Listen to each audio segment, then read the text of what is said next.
From the headquarters of Telesur English in Quito, Ecuador, this is From the South, and I'm Suini Gray.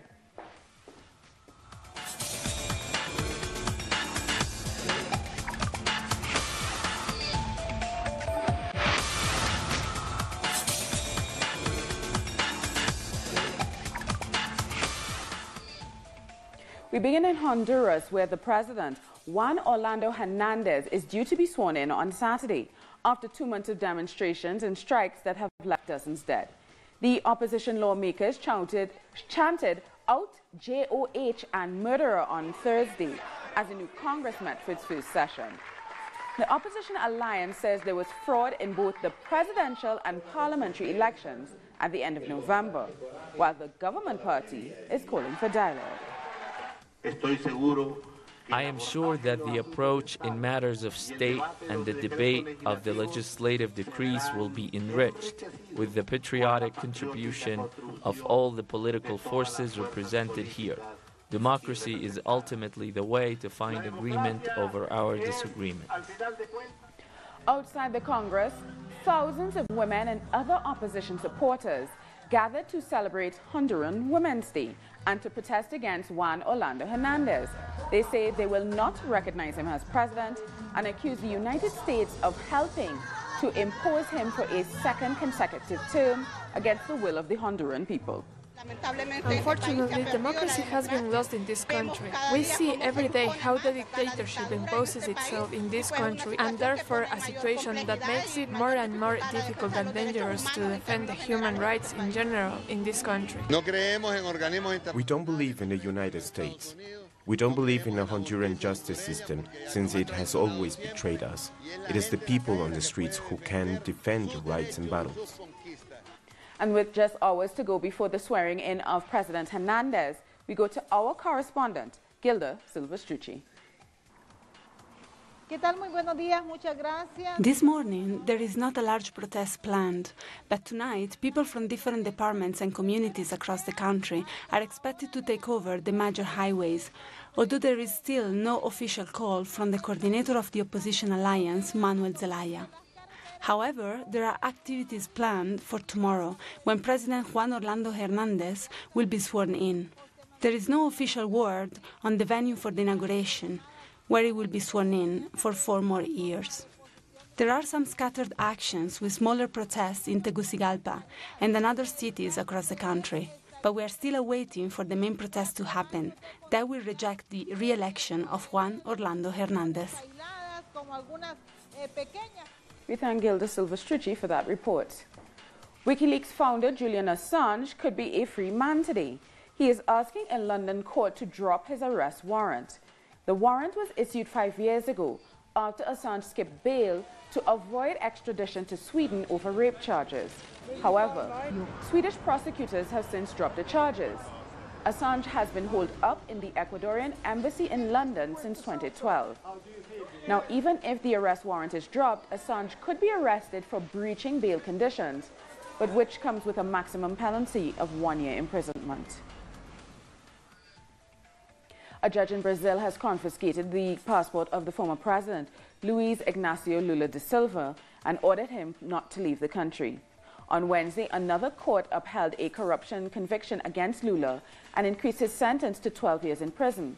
The confiscation of his passport relates to a separate case, however, in which the former president is accused of lobbying for the purchase of Swedish fighter jets by the Brazilian Air Force. Lula and his supporters insist there's no evidence of corruption against him and that the court actions are politically motivated to prevent him from standing in October. In my opinion, they haven't condemned me for a crime. I think they are trying to condemn a large part of the Brazilian people who recognize within the PT party, within Lula through the PT party and the social government, the possibility for this country to once again be respected, well-governed, and for the people to once again be happy.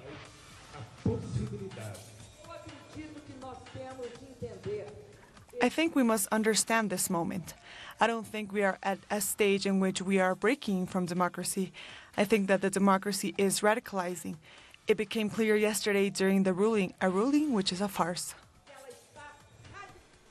Our correspondent, Ignacio Limas, has more details in the next report. In the morning, Lula da Silva's lawyer gave the former president's passport to the Federal Police of São Paulo. This happened just after Lula was forbidden to travel to Ethiopia to take part in a summit organized by the Food and Agriculture Agency of the United Nations. Its director lamented that the former president couldn't go to the meeting since he has a lot of experience in the fight against hunger in Brazil.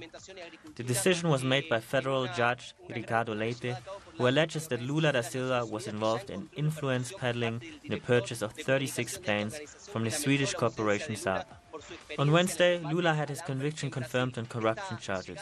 This new legal process comes at a time when for many, Lula is being persecuted. The judge that forbade Lula to leave the country has been involved in a case of corruption and has attempted before to close the Lula Institute. He has also halted a case that was trying to investigate tax evasion regarding corporations in Brazil. We thank Ignacio Limas for that report. Venezuela's president, Nicolas Maduro, has condemned the governments of Colombia, Spain and the United States. He believes they ordered the opposition not to take part in the presidential election scheduled for the first quarter of this year. I'm telling the opposition to keep its word.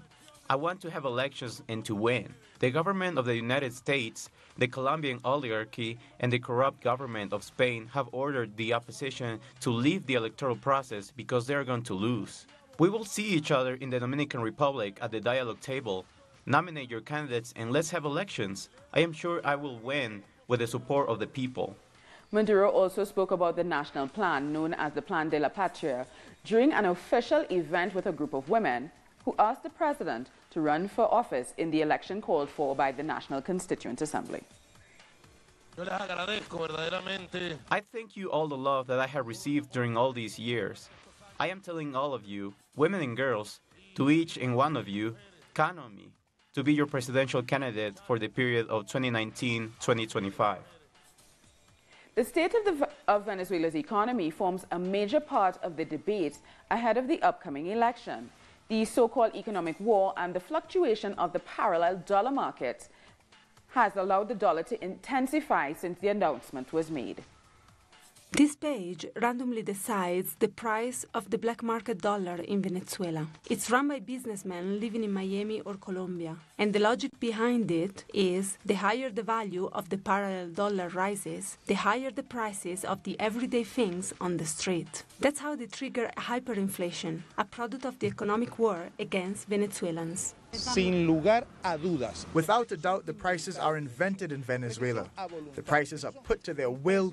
They are political prices. The only explanation is that they want to paralyze the economy, to create a general discomfort in the Venezuelan population, and to corner the government and try to remove it from power. A clear example of this speculation, and that the prices respond to political interests, was the recent announcement of the call for presidential elections. The next day, the illegal dollar rose to more than 100,000 bolivares in a few hours. The objective of this strategy is to create an environment of tension and social conflict in the streets. It's one of the key targets in the non-conventional war, also called of the fourth generation. The shortage, as in the food for the Venezuelan people, isn't really such. The problem is the prices, now the scarcity. It's not a lack of products, but a strong pressure to prevent Venezuelans from accessing it. The government of Venezuela recently approved an economic package to overcome this situation. A law against the established prices, against the economic war, and to promote foreign investment. The government has said that whoever doesn't comply will face the full weight of the law. They aren't giving up on sovereignty, something the Bolivarian Revolution says it's not negotiable. They're trying to target foreign investment where it needs to go, with a win-win system where the investor can get a return, but doesn't mean that he can take away all the money as fast as possible. There's a key fact by ECLAC that in the last 10 years, most of the money invested left the country, which meant the foreign investment wasn't profitable for Venezuela. Another announcement against the economic war has been the Petro, the Venezuelan cryptocurrency that seeks to prevent the international economic blockade due to sanctions imposed by other countries. This system is backed by Venezuela's oil, gold and diamond reserves. This is already being called the economic breakthrough of 2018. We take a short break now. Join us again after this look at what our multimedia colleagues are reporting on.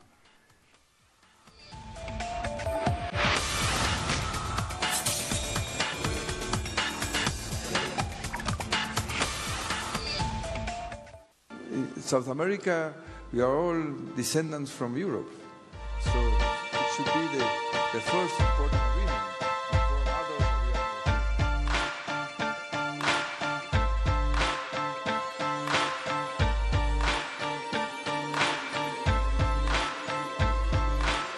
If you really believe that Mercosur is also a good opportunity for the European Union, especially after Brexit, and I think that it's a natural association because in South America we are all descendants from Europe, so it should be the first important agreement before others that we are negotiating.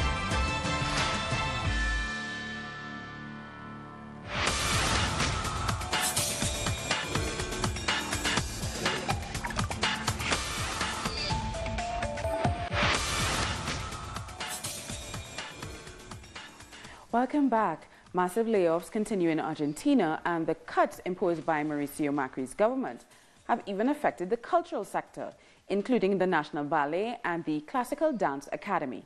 More details in the next report. The National Ballet and Classical Dance Academy was created in 2013 as part of the Ministry of Social Development. In 2017, under Macri's administration, it was transferred to the Ministry of Culture, and has since suffered from serious economic cuts. This ballet academy began with 32 open auditions in all territories, and we offer classical, contemporary and folkloric dance classes. We had tours where all of our expenses were covered by the government. We offer free functions and gave the opportunity to people to take a class and experience ballet dancing. The cancellation of the Dance for Social Inclusion project involves the dismissal of 60 dancers, teachers, coaching staff, and musicians, among other workers. It was devastating and painful for us. We did not expect it. Although these last 2 years were difficult to continue with the Ballet Academy due to the bureaucratic issues, but we never thought that the ballet would cease to exist. For our director, Iñaki Urlezaga, it took him by surprise. In fact, until January 4th, he was preparing all of our shows for 2018. Professional dancer Gaston Cabrera said that when he found out that the government would no longer fund the project led by Iñaki Urlezaga, the first thing that came to his mind was that he was losing a family. We shared everything. We know each other very well. The first thing that crossed my mind was that I'm losing a beautiful family and I'm losing what I love to do. It was very painful. We have classmates who have children who are pregnant, teachers who have to support their families. Now they have lost everything they had.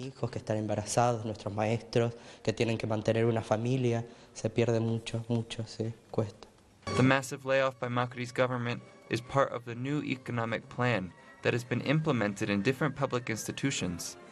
Meanwhile, authorities reported that they will not back down. The Ballet Academy will continue with various cultural activities to demand its reopening. And protesters from Argentina's Barrios de Pie movement have marched in Buenos Aires against government plans to cut back on welfare. The social movement was protesting against the rising cost of basic items, which is affecting thousands of families. They are calling on the Ministry of Social Development to approve an emergency food law, as child malnutrition rates have risen in low-income neighborhoods. And Chile's Congress has approved free higher education for the country. The issue of education reform has been at the center of protests for many years in Chile, but social movements say this law doesn't go far enough. While Michelle Bachelet's government celebrates reform aimed at giving access to education to the poorest students, the designation of a new minister opposed to free education does not meet the expectations of social movements.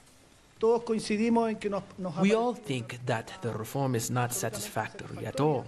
It doesn't respond to the requests of the society that we have promoted for years. We think this is just a masquerade, not a real reform. This education system reform was promised by Michelle Bachelet. And even though it was presented for approval just before the end of her government, it still doesn't solve three important issues. Only some social groups will profit from the reform. The controversial loan supported by the state was not cancelled, and free education will only work for 60% of the poorer students. This is why the student leaders of the main universities in the country, along with the teachers' associations, have gathered to analyse the new scenario. They've also started planning actions from March, when the new Minister of Education, Gerardo Varela, will take office. Varela is known as a strong opponent of free education for everyone. Education cannot be seen as a commodity and as a social right at the same time. This is what we want to say to Gerardo Varela, the future minister. Before, reform seemed to be moving slowly towards free education. Now, with Varela, that goal seems to be impossible to achieve. We will start with our proposal and we will make it a symbol of our fight. We will act together, we will march, we will meet with authorities and negotiate, but we will also fight when needed. And we will resist when policies turn against all this. We will work together because we know that we need a united social mobilization for the cause of education. We have to keep working for Chilean education. As we said before, the reforms are not enough. In this scenario, it is uncertain whether these social movements will be able to mount their challenges. 8 years after Haiti's devastating earthquake, which left over 220,000 people dead, some neighborhoods are still fighting to get clean water. The people of Delmas are asking international aid organizations and the government to work together to provide them with a new tank and bathroom. According to the World Health Organization, less than half of Haitians in rural areas have access to clean water, and only 24% of all Haitians have access to a toilet. Over 500,000 Haitians were infected by a cholera epidemic, which spreads through contaminated water after the 2010 earthquake. Water? What will we do? This tank doesn't work. Water is life. A container of 20 liters costs 10 gourds, $16 US. There are people who don't have that. When this tank worked, we had water. We would like to get drinking water. We would like them to build a water tank for us so we can drink water because water is life. Without water, we can live. We need the state to build a bathroom. This is not bathroom here. A sunken submarine that once belonged to the notorious drug dealer Pablo Escobar has been found off the coast of Colombia. It is rumored that the submarine could contain the drug baron's $50 billion fortune. Escobar, who died in 1993 and was the head of the Medellin drugs cartel, used submarines to ship cocaine from Colombia to the United States. In Guatemala, the Mayan Achi people are celebrating their patron saint, San Pablo Apostol, through a performance called Rabinal Achi. It is a theatrical play animated by masked characters and music, with the aim of recalling the conflict between two Mayan states in the 15th century. Historically called the Xayoctún, the Rabinal Achi dance is a pre-Columbian dynastic drama. It takes place in the town of Rabinal in northern Guatemala. The Rabinal Achi dance tells the story of a conflict between two major political entities in the region, the Rabinal Achi and the Quiche. In 2008, UNESCO officially included the dance in the Intangible Cultural Heritage of Humanity list. Es su herencia ancestral. This is our legacy, the one that our ancestors left us, which includes looking after the territory, our culture, and also our Mother Earth. Our grandfathers and ancestors, they were the ones who made these big festivals. The Xayoctún is not just a dance, it's a way for the living to get in contact with the dead, recall the ancestors, and perpetuate the heritage. Every year from January 16 to 27, Rabinal municipality becomes a fertile space for religious and cultural practices to blossom. As part of the festival, a representation of San Pablo Apostol is covered with elements Mayans consider representative of their origin, among them 365 feathers. San Pablo representation also shows Achi people's typical elements, like the Glifio del Toj and the Nahual Toj. In one way or another, the Mayan culture is being preserved and has always been within us. Participants say the festival is about sharing and living together, and that's why they also mark the day by cooking more than 20,000 tamales. We are going to share it with the village and everyone else who comes to visit us. With UNESCO's recognition of the Rabinal dance, the hope is that the ancient pre-Columbian tradition will not disappear. Santiago Botón, Telesur, Baja Verapaz, Guatemala. We take a short break now. Join us again after this look at what our multimedia colleagues are reporting.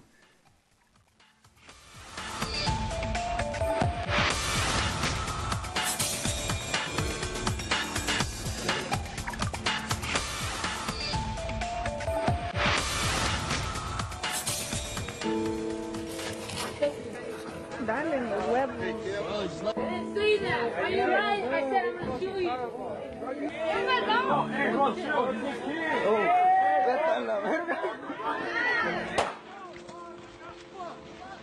What the fuck?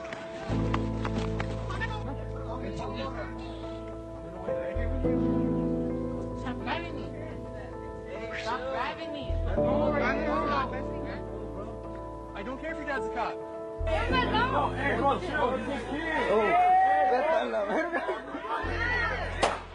Chingue su madre.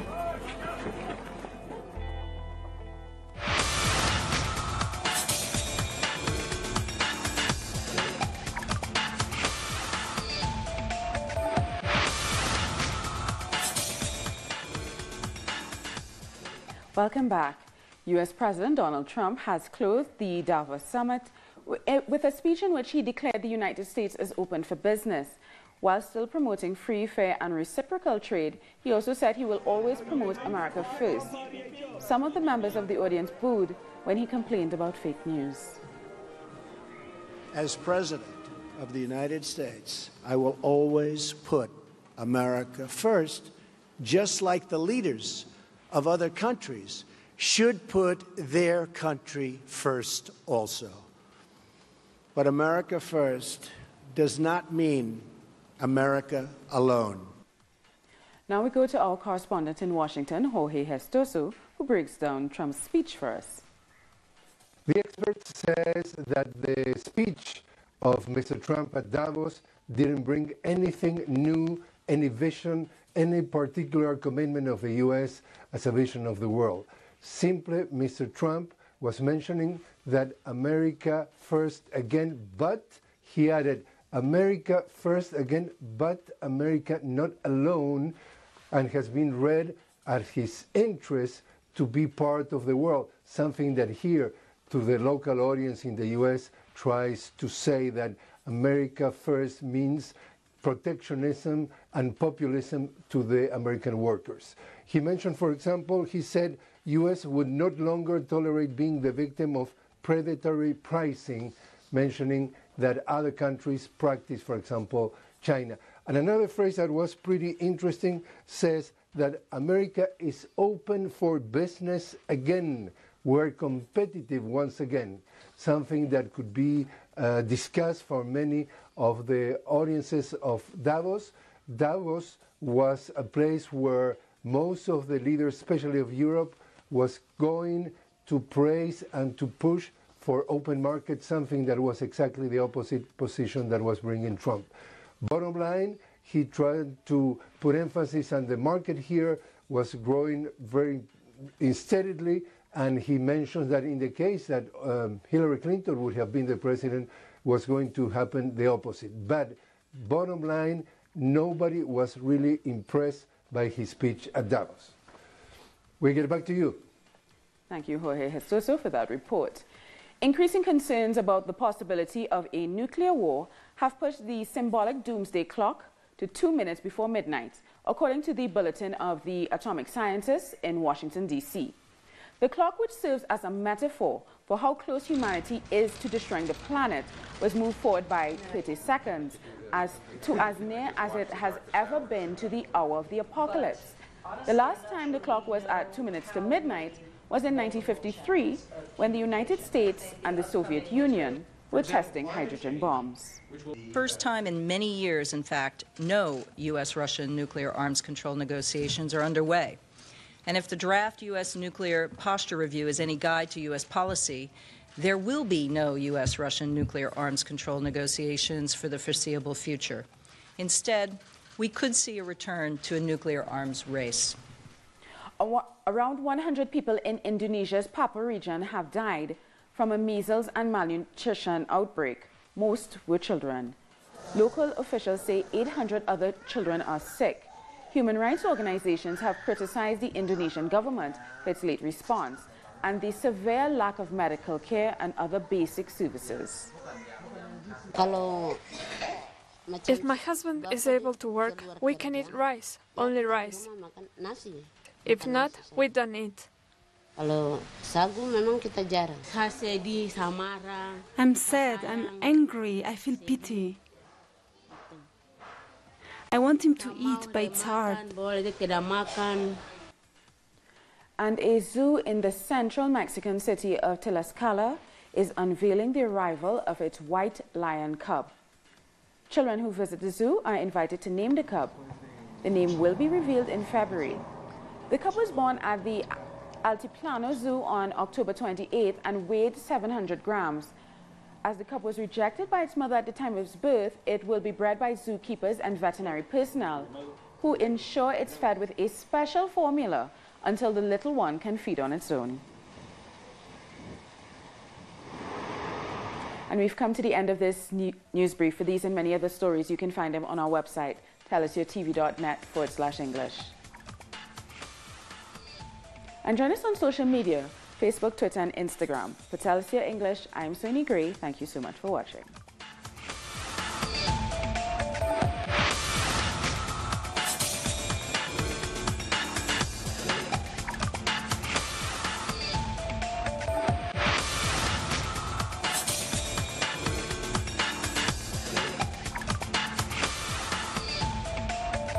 Mi nombre es Mónica Malo, soy de Cuenca, Ecuador. Me dedico desde hace aproximadamente 30 años al arte textil.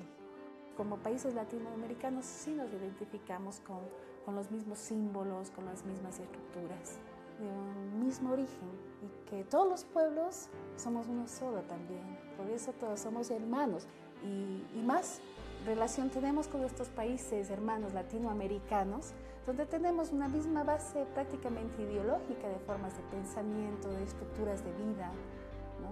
Donde todos podemos compartir y complementarnos entre sí. Creo que es una forma muy importante de poner en valor nuestras raíces, de dónde venimos y hacia dónde vamos, ¿no? Como en quechua se dice ñaupa, ñaupa tiempo, realmente que es el pasado que se adelanta, que está delante nuestro. The Pakistani journalist Tariq Ali examines the mass media influence promoted by imperialism. Get access to the analysis of the socio-economic and political life of the whole South America on our screen and platform in English. A critical place committed to the truth to determine the major events that transformed the world today. On Monday,